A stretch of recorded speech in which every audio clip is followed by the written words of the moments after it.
নমস্কার, আমি আচার্য কেশব শাস্ত্রী। আশা করি তারা মায়ের কৃপায় সবাই ভালো ও সুস্থ আছেন। বড়দের আমার প্রণাম, ছোটদের ও সমবয়সীদের আমার শুভেচ্ছা। আজ আমি একটা টোটকা বলছি, করে দেখবেন, ফল পাবেনই। কিন্তু এই মনস্কামনাটা একটাই করতে হবে। যে কোনো ধরনের বাধা বিঘ্ন, কোনো রোগ হয়েছে বা আর্থিক সমস্যা হচ্ছে, বাড়িতে অশান্তি হচ্ছে বা চাকরি নেই অথবা কোনো পারিবারিক অশান্তি, এইসব যে কোনো জিনিসই একটা মনস্কামনা নিয়ে করুন, ফল পাবেনই। মঙ্গলবার দিন এটা করতে হবে। তার আগে আমি বলে দিই যে কি কি উপকরণ লাগবে। 7টা পান পাতা নিখুঁত নেবেন, 7টা সুপারি, 7টা 1 টাকার কয়েন, 7টা মিষ্টি, 7টা কড়ি ও 7টা কাঁঠালি কলা ও একটা ডালে 7টা তুলসী পাতা থাকে।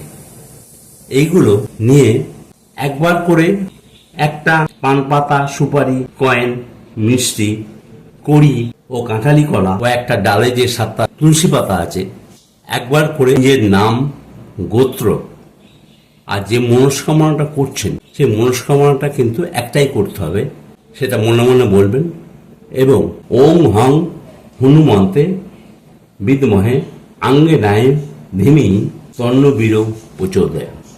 তারপর প্রণাম মন্ত্র বলবেন, রামেষ্ট মিত্রং জগত দেকং বীরং পবঙ্গ রাজেন্দ্র কৃত প্রণাম সুমেরু সিংহা গম চিত্তা মাদং হৃদি স্বরামী হনুমন্ত মিড্ডমে। যদি এগুলো না বলতে পারেন তাহলে বীজ মন্ত্রটা কিন্তু অবশ্যই বলবেন, ওং হং ওং।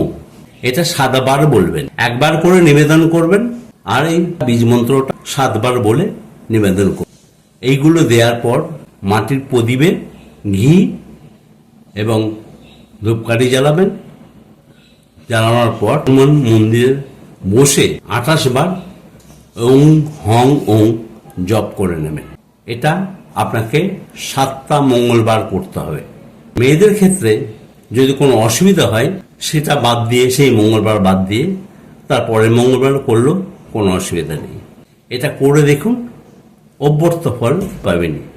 তারা মায়ের কৃপে সবাই ভালো ও সুস্থ থাকুন এই কামনা করি। ধন্যবাদ।